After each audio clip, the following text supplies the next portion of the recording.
il y a les forêts, il y a des monuments, mais aussi des fleuves. Salut à vous, bienvenue sur la chaîne Bistrac. Dans cette nouvelle vidéo, nous allons vous montrer les 10 plus longs fleuves du monde avec leurs impressionnants paysages. Avant de commencer, vous devez savoir une ou deux choses.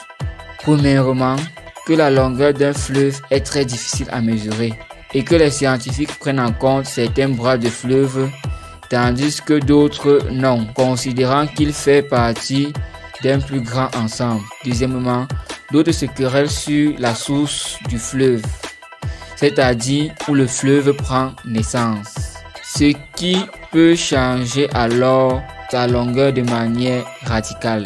Précision faite, revenons à ce qui nous intéresse. Générique.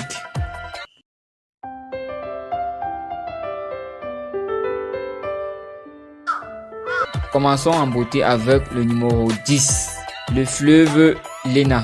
Long de 4400 km, il se trouve sur le continent asiatique. Prend sa source au mont Bikai, près du lac Bikai. La Lena parcourt la Russie puis se jette dans l'océan Arctique. Son bassin couvre environ 2 490 000 km². En 9e position se trouve le fleuve Amur, long de 4354 km. Il marque une frontière entre la Russie au nord et la Chine au sud. Vous l'avez compris, il traverse la Chine et la Russie. Il est situé lui aussi sur le continent asiatique où il prend sa source de l'Argonne et a un bassin versant d'environ 1 929 955 km².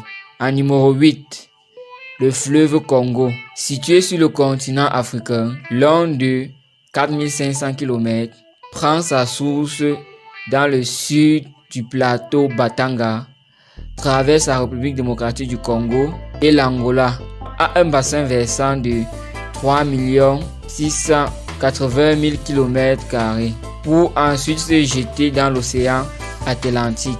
Il est aussi le deuxième plus long fleuve d'Afrique. On va parler du premier plus tard. Numéro 7, le fleuve Ops, long de 5410 km, encore situé sur le continent asiatique.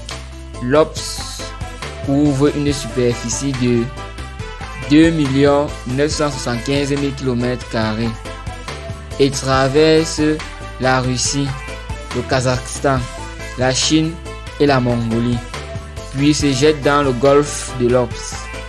Numéro 6, le Huanghe, encore appelé fleuve jaune de par sa couleur, est long de 5464 km, a un bassin versant de 752 443 km², traverse la Chine. En numéro 5, l'INIC, long de 5539 km, situé sur le continent asiatique, parcourt 2 620 km² entre la Russie et la Mongolie pour finir sa course en mer de Kara.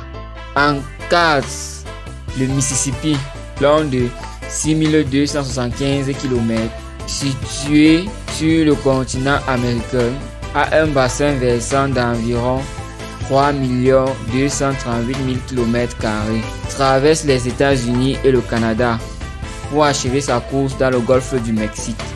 Numéro 3, le Yangtze, surnommé le fleuve bleu, long de 6380 km, parcourt environ 1 800 km² en Chine avant de se jeter dans la mer de Chine.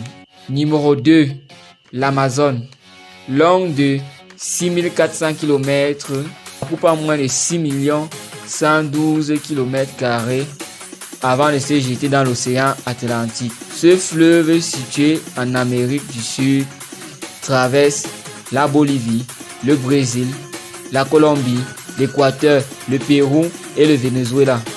L'Amazone est souvent en conflit pour la première place, mais néanmoins, par rapport à certains critères, il peut aisément aussi s'y placer. Mais les débats ne sont toujours pas tranchés.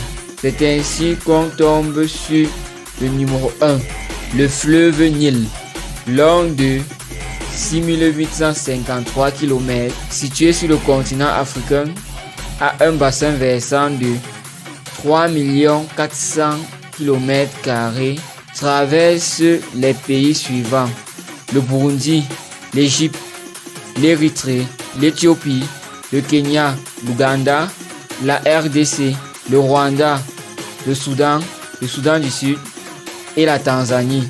Ouf, que ça fait des pays. J'ai besoin d'un verre d'eau. Assez rigolé.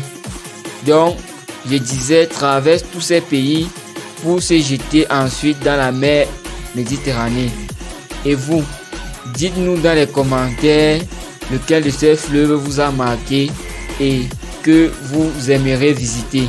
N'oubliez pas de vous abonner, d'activer la cloche et de liker pour un contenu toujours aussi intéressant.